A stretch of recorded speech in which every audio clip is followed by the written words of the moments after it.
Je ne pensais pas qu'un simple coup de fil pouvait être le début d'un chaos total. Il était 10 heures du matin, un jeudi comme un autre, quand mon téléphone a vibré. C'était Gérard, mon beau-père. Un homme que je connaissais à peine mais qui s'était toujours montré poli, distant, et surtout à sa place. Du moins, jusqu'à ce jour-là. J'ai décroché, un peu surprise, et là il me sort, comme si de rien n'était. Alors, les valises sont arrivées ? Je suis restée figée quelques secondes. Quelle valise ? Il ne m'avait rien dit, Hugo non plus. Mon mari était en déplacement professionnel à l'autre bout du pays, et moi, je gérais tranquillement notre quotidien. Ou plutôt, je croyais le gérer. Je suis allée jusqu'à la porte de l'appartement, et en l'ouvrant, j'ai eu un choc. Le couloir de notre étage était littéralement envahi de bagages énormes. Des valises noires, des sacs rigides, des cartons. Au total, ça devait bien faire 2 tonnes d'affaires. Tout ça juste, posé là, devant ma porte, comme si c'était normal. Sur les étiquettes ? Son nom. Gérard. Mon cœur s'est mis à battre plus vite. Ce n'était pas une blague. Ce n'était pas un colis égaré ou une erreur de livraison. C'était intentionnel. Je l'ai rappelé tout de suite, et il m'a simplement répondu d'un ton désinvolte. J'arrive dans 2 heures. À partir d'aujourd'hui, je vis avec vous. Comme si on en avait discuté. Comme si j'étais d'accord. Comme si j'avais juste oublié de faire le lit pour lui. J'ai voulu appeler Hugo. Messagerie. J'ai retenté 5 fois. Toujours rien. Et là, je me suis retrouvée plantée devant cette montagne de bagages, complètement dépassée. J'ai pensé, est-ce que c'est une caméra cachée ? Est-ce qu'on me teste ? Mais non. C'était bien réel.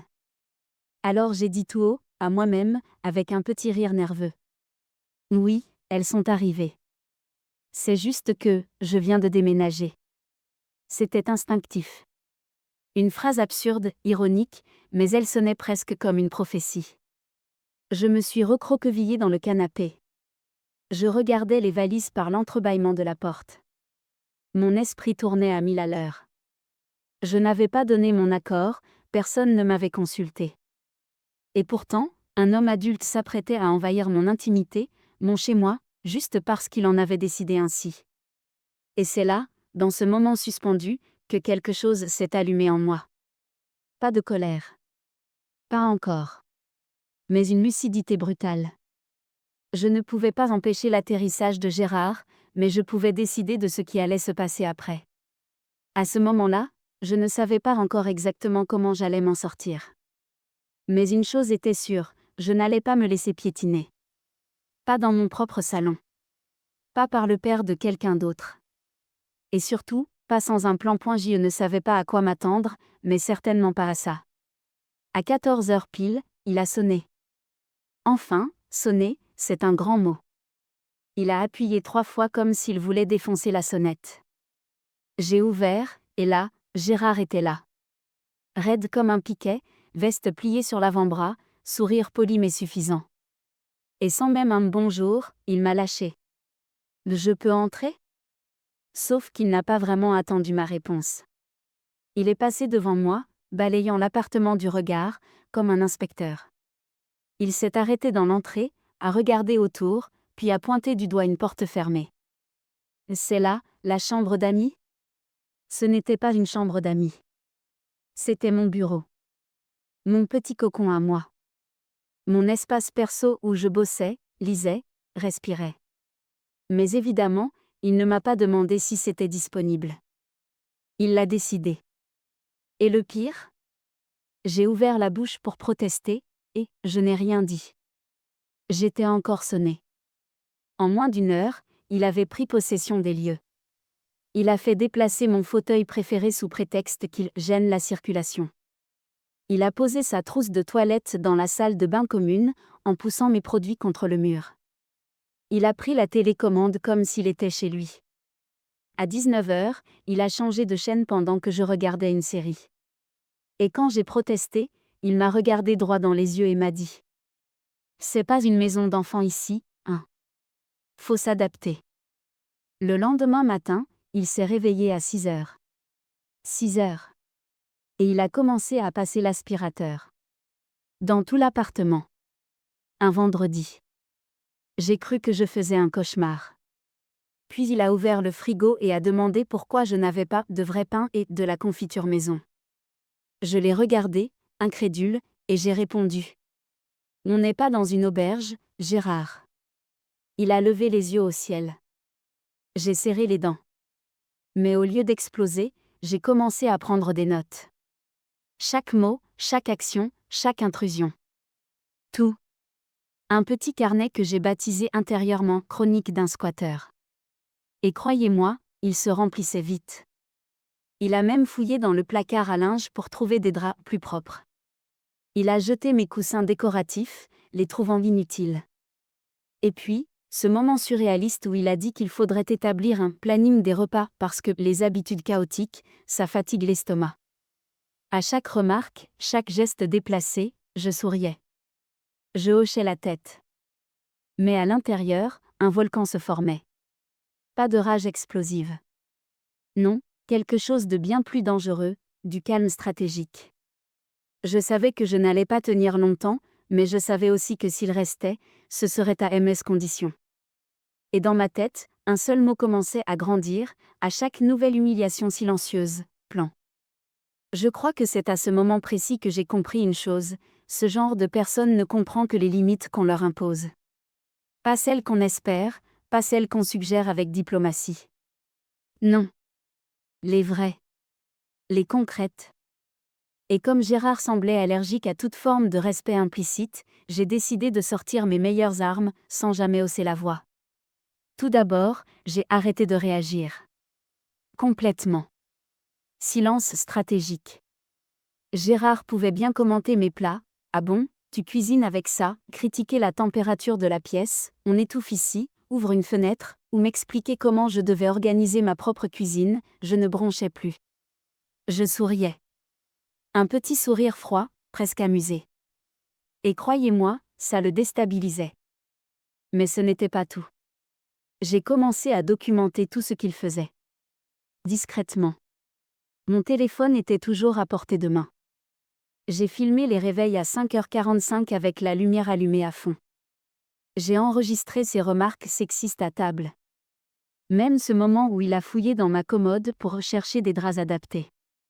Tout était stocké dans un dossier que j'ai nommé Gérard, archives du chaos.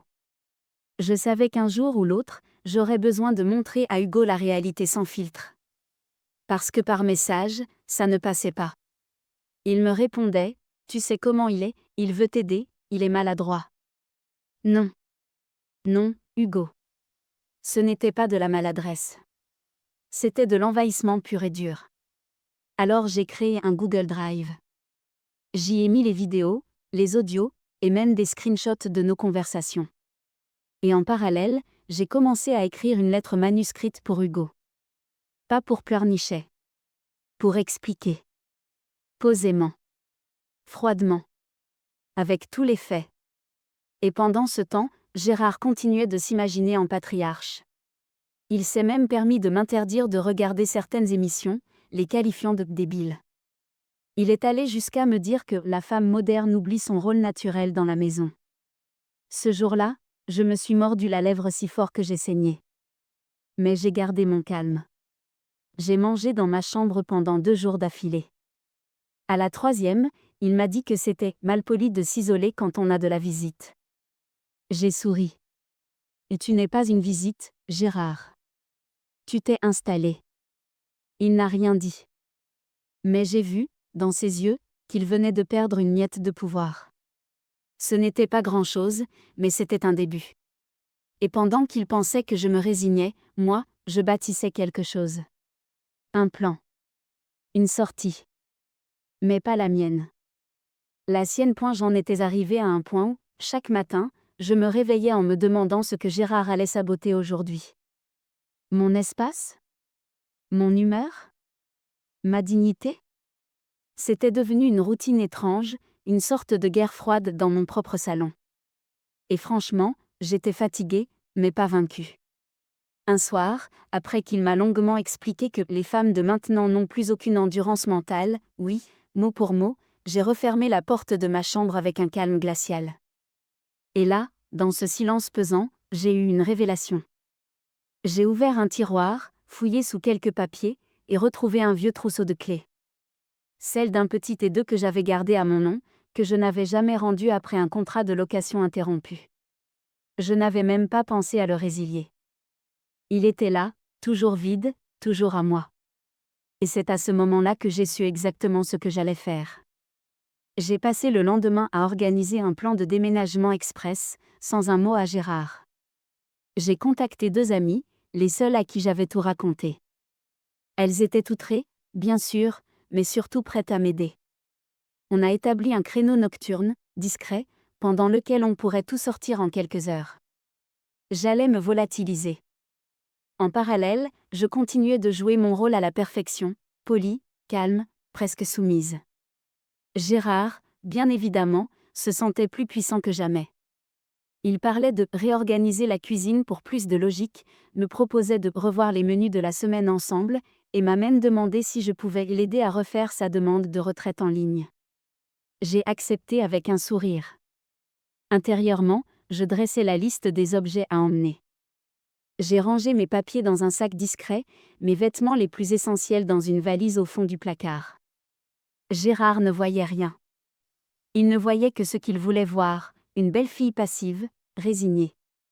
Et c'est ça qui a rendu le tout encore plus savoureux. J'ai aussi préparé un petit mot. Pas une lettre d'adieu, pas un cri de colère. Non. Une phrase. Une seule. Que j'ai écrite au feutre noir sur une feuille blanche. Bonne installation Gérard. Moi, j'ai trouvé mieux. Le plan était prêt.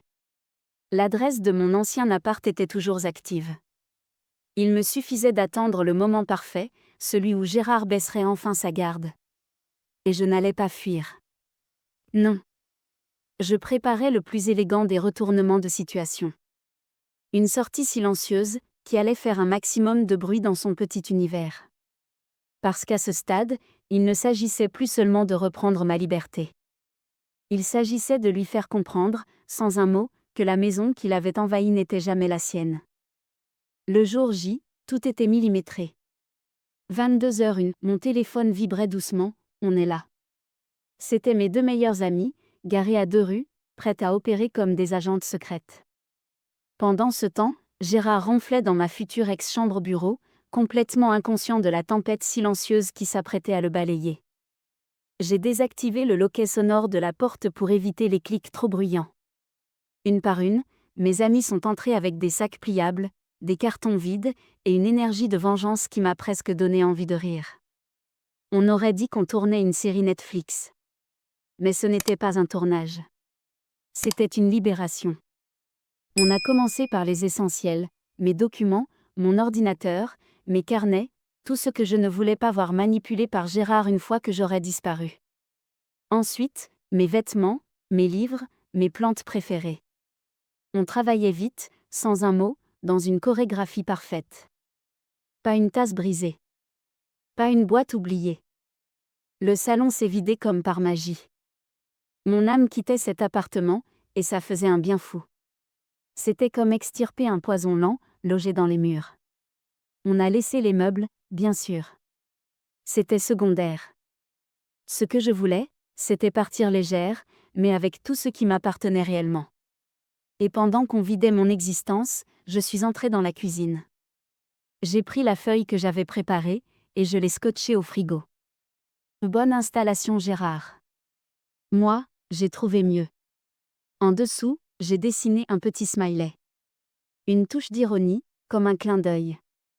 Parce que oui, j'avais trouvé mieux, ma paix. Ma liberté. Ma dignité. À 3h57 du matin, j'ai fermé la porte derrière moi. J'ai pris un dernier instant pour regarder l'appartement vide, baigné dans la lumière bleue de la nuit. Et j'ai souri. Il croit que je suis partie. Mais non. C'est lui qui va se rendre compte qu'il a été mis dehors, sans jamais bouger. J'ai appelé le syndic dès le lendemain matin pour faire désactiver son badge d'accès à l'immeuble. J'ai aussi fait changer le code d'entrée. Officiellement, il ne pouvait plus sortir, ni rentrer. Et surtout, j'ai envoyé un simple message à Hugo. Tu devrais parler à ton père. Il va avoir besoin de toi. Je n'ai pas attendu sa réponse. Je savais que quand il verrait ce qu'il s'était passé, il comprendrait. Il verrait tout, les vidéos, les preuves, la lettre. Et peut-être, pour la première fois, il verrait qui est vraiment son père. Mais moi, j'étais déjà ailleurs. Dans mon nouveau chez moi. Petit, silencieux, rien qu'à moi. J'ai allumé une bougie. J'ai mis de la musique douce. Et je me suis servi un verre de vin. Mission accomplie. Et le plus beau? Je n'avais rien crié, rien cassé. J'avais juste disparu. Et laissé derrière moi, le chaos qu'il avait lui-même semé. Et elle s'est réveillée dans un silence glacial.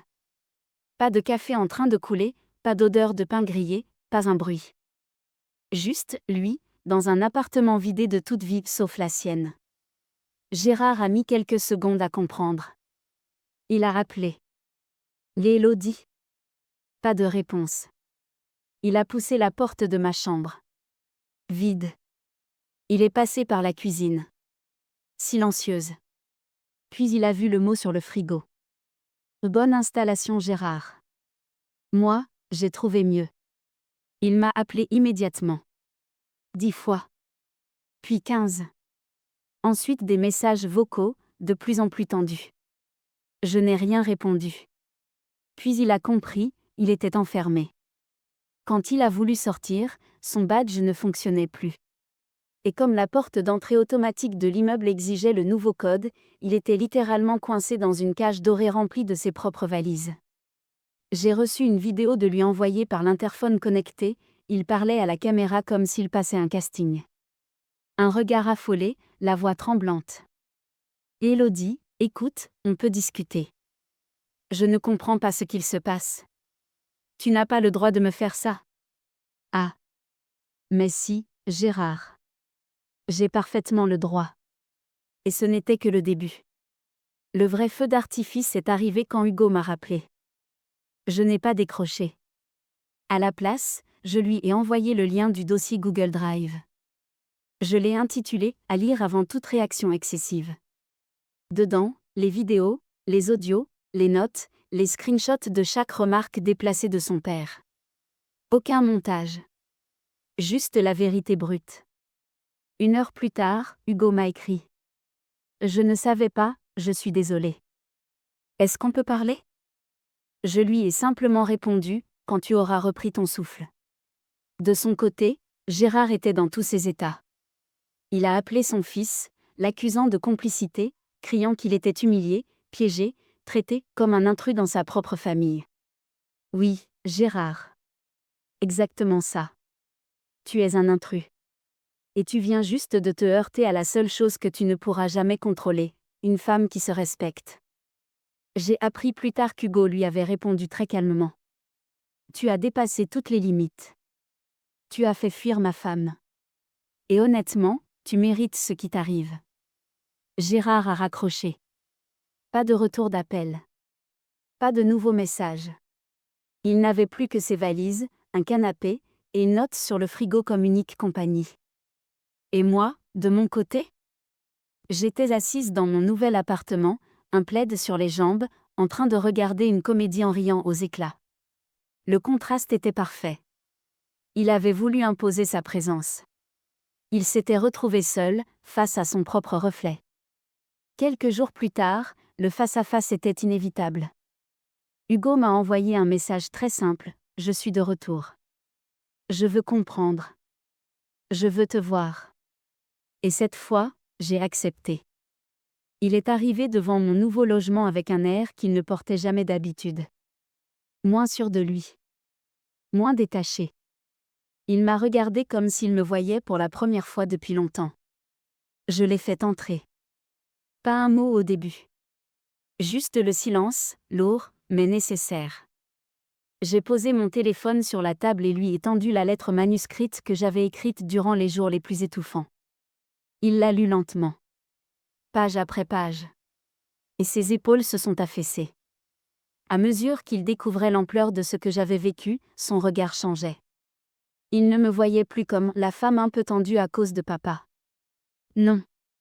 Il me voyait comme celle qui a tenu bon dans une invasion quotidienne. Et puis il m'a dit. Pourquoi tu ne m'as rien dit plus tôt ? Et moi, calmement. Parce que tu n'étais pas prêt à entendre. Tu me parlais de maladresse, pas de manipulation. Tu parlais d'adaptation, pas de violation.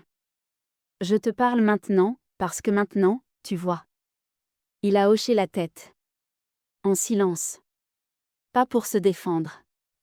Pour reconnaître.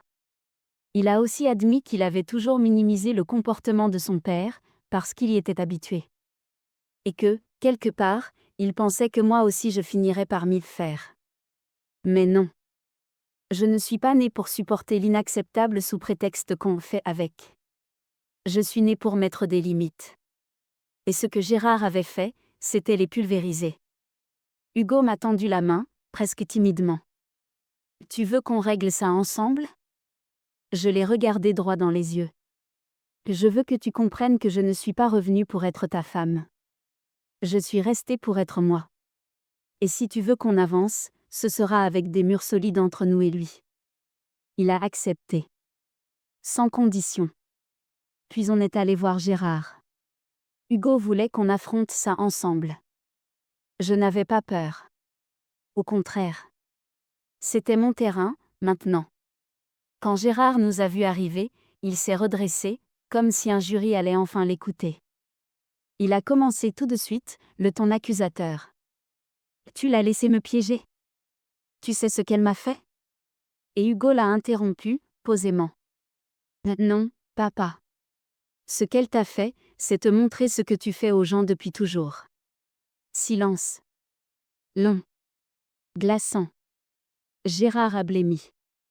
Moi, je n'ai rien ajouté. Je me suis simplement levée, j'ai regardé autour de moi, et j'ai dit. Je te rends ton espace. Et je reprends le mien.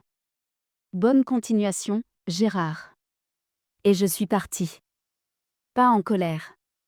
Pas blessée. Juste, victorieuse. Parce que cette fois, c'est moi qui avais eu le dernier mot. Le calme après la tempête. Voilà ce que j'ai ressenti en refermant la porte de mon nouveau chez-moi après ce dernier face-à-face. Pas de drame, pas de cris, pas de vengeance explosive, juste le sentiment doux et profond d'avoir repris possession de ma vie. Gérard ? Il a fini par quitter l'appartement d'Hugo 2 jours plus tard. Sans même prévenir. Il a pris ses valises, son ego, et sa mauvaise foi pour aller s'installer chez sa sœur à l'autre bout du pays. Apparemment, elle l'a accepté, temporairement. Ce que je traduis, personnellement, par jusqu'à ce qu'elle explose à son tour. Quant à Hugo, il a tenu parole. Il a pris ses distances. Il a imposé des règles fermes à son père.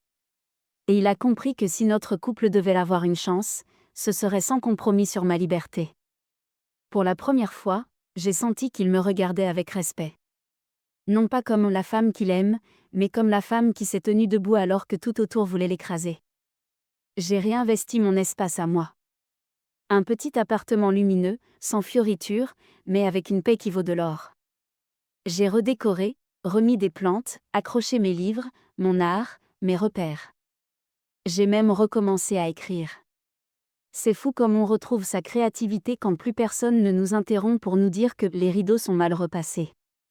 Et puis, un jour, alors que je bossais tranquillement avec une tasse de café chaud à la main, j'ai reçu une notification.